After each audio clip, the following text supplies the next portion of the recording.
तूफान, tycoon, cyclone, ये शब्द तो आप सभी ने सुना होगा, मगर नज़दीक से बहुत कम ही लोगों ने देखा होगा। यह शब्द सुनने में जितना सरल है, मगर दिखने में उतना ही भयंकर और विनाशकारी होते हैं। आज हम इस वीडियो में साइक्लोन यानी चक्रवात को बहुत नज़दीक से देखने के साथ उसको समझने वाले हैं। और तूफ़ान को लेकर आपके मन में जो भी सवाल उठ रहे हैं, जैसे तूफ़ान कैसे बनते हैं, तूफ़ान कैसे आगे बढ़ते हैं, तूफ़ान की आँख कहाँ होती है, इनकी ताकत कितनी होती है, और कैसे हवा और बारिश के साथ बवंडर रचते हैं, और तूफ़ान अपने साथ भयंकर बारिश क्यों लेकर आता है, आखिरकार क्यों ये इतने भयंकर होते जा रहे हैं, पहले जबकि ऐसा नहीं था। और जो भी बहुत कुछ वीडियो अंत तक ज़रूर देखें, आज आपको बहुत कुछ नया जानने को मिलेगा। नमस्कार दोस्तों, आपका स्वागत है हमारे YouTube चैनल क्लिक साइंस पर। दुनिया में होने वाले सभी घटनाओं के पीछे के साइंस को समझने के लिए अभी सब्सक्राइब करें हमारे चैनल को। चलिए शुरू करते हैं ये वीडियो, जिसका टाइटल है तूफान के पीछे का विज्ञान, साइंस बिहाइंड ऑफ साइक्लोन इन हिंदी। सबसे पहले समझते हैं साइक्लोन, तूफान, टाइफून और हुरिकेन, ये सभी क्या अंतर होता है। भारत और दुनिया भर के तटीय इलाके हमेशा चक्रवाती तूफानों से जूझते रहते हैं। चक्रवाती तूफानों को अलग अलग जगह के हिसाब से अलग अलग नाम दिया जाता है। साइक्लोन, हरिकेन और टाइफून, ये तीनों ही चक्रवाती तूफान होते हैं।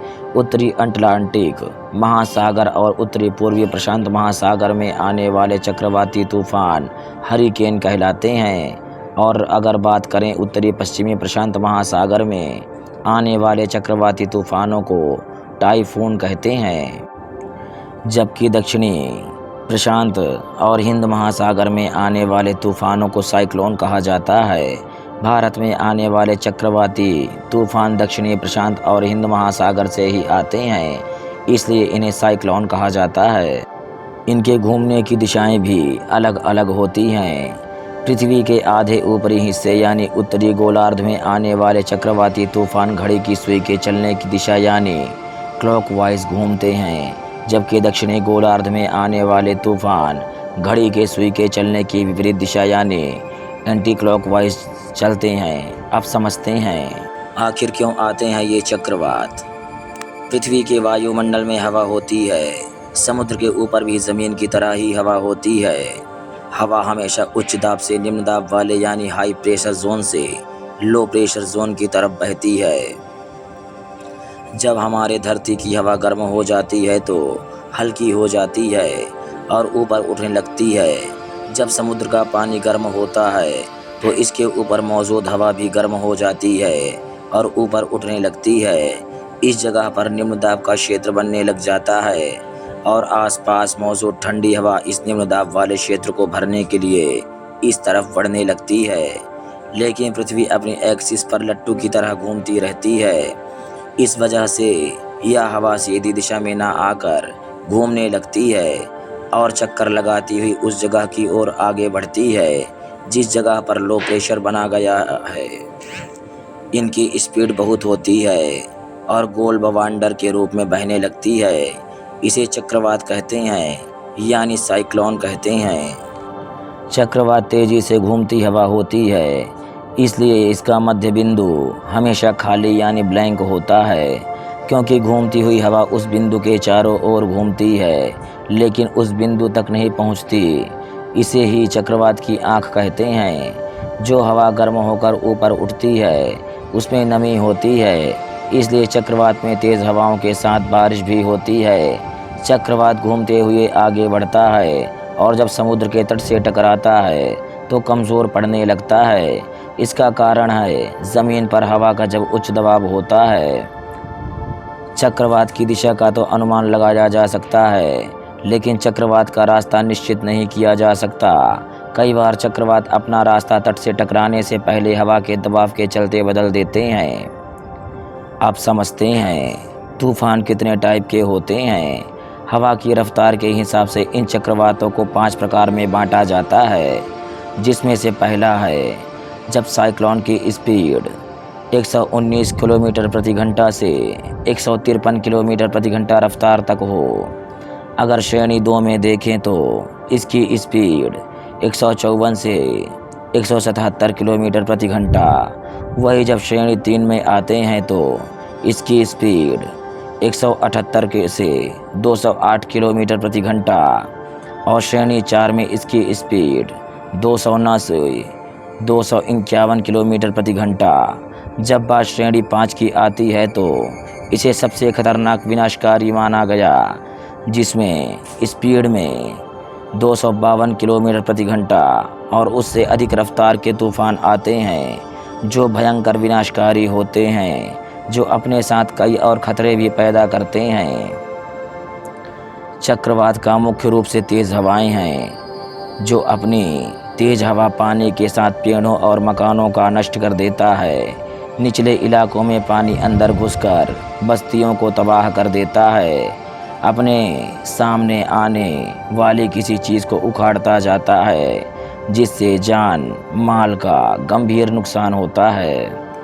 अब समझते हैं कैसे होता है नामकरण। तूफ़ानों का औपचारिक नाम रखने की परंपरा 1950 में अमेरिका से शुरू हुई थी। इससे पहले कहा जाता है कि तूफ़ानों के नाम नाविक अपनी प्रेमिकाओं के नाम पर रखते थे, इसलिए शुरुआत में औपचारिक रूप से तूफ़ानों के नाम महिलाओं के नाम से होते थे। 70 के दशक से यह परंपरा बदल गई और तूफ़ानों के नाम महिला और पुरुष दोनों के नाम पर होने लगे। सम संख्या वाले वर्षों में तूफ़ानों के नाम महिलाओं के नाम और विषम संख्या वाले वर्षों में यह पुरुषों के नाम पर होता है। 2004 से हिंद महासागर में आने वाले तूफ़ानों के नाम बांग्लादेश, भारत, मालदीव, म्यांमार, ओमान, पाकिस्तान, श्रीलंका और थाईलैंड मिलकर रखते हैं। हर तूफ़ान का नाम इसी क्रम से एक देश रखता है। जैसे अक्टूबर 2018 में आए तितली तूफ़ान का नाम पाकिस्तान ने रखा था। फ़ानी तूफ़ान का नाम बांग्लादेश ने दिया था। वायु तूफ़ान का नाम भारत ने ही दिया है। अब समझते हैं हाल ही में आए रेमल तूफ़ान को। रेमल साइक्लोन इन दिनों आया हुआ तूफ़ान जो अपने साथ तबाही का मंजर लाने वाली ज़बरदस्त बारिश में भी लाया है। रेमल तूफ़ान का ज़बरदस्त असर बांग्लादेश में देखा गया है, जहां तटीय इलाके डूब गए हैं और काफ़ी ज़्यादा नुकसान भी हुआ है। रेमल तूफ़ान ने पश्चिम बंगाल और बांग्लादेश में तबाही का मंजर छोड़ दिया। बंगाल को लेकर बांग्लादेश तक भारी बारिश हो रही है। तटीय इलाके जलमग्न हो गए हैं। सड़कें पानी में डूबी हुई हैं। इलाकों को देखकर ऐसा लग रहा है कि मानो यह नदी बह रही है। करीब 10 लाख लोगों को वहां से हटाया गया, लेकिन इसके बाद भी नुकसान बड़े पैमाने पर हुआ है। सैकड़ों पेड़ उखड़ गए। रेमल के कारण कई लोगों की मौत हो गई। सैकड़ों गांव जलमग्न हो गए। को याद हो तो करीब 6 महीने पहले दिसंबर 2023 में चेन्नई समेत पूरे दक्षिण भारत में मिचोंग तूफान तबाही लेकर आया था। चेन्नई शहर तूफान के इफरात बारिश के पानी में डूब ही गया। आखिर वो कौन सी बात है जिसमें तूफ़ान खतरनाक भी होते हैं, तबाही लाते हैं और अथाह पानी बटोकर किसी भी बड़े इलाके में त्राही त्राही मचा देते हैं। आइए तूफ़ान को लेकर कुछ कॉमन सवालों को समझते हैं। सवाल नंबर 1, तूफ़ान के साथ अक्सर मूसलाधार बारिश क्यों होती है? जब तूफ़ान बहुत तेज़ गति के साथ कहीं ज़मीन से टकराता है तो बादल खुद को संभाल नहीं पाते, लिहाजा भारी भरकम पानी की मात्रा के साथ बरसना शुरू कर देते हैं। इस बारिश की गति भी बहुत तेज़ होती है। इसी वजह से तूफ़ान के साथ अमूमन मूसलाधार बारिश होती है। सवाल नंबर 2, पहले तूफ़ान अपने साथ इतनी बारिश नहीं लाते थे, लेकिन अब पूरी दुनिया में कैसे ऐसा होने लगा है?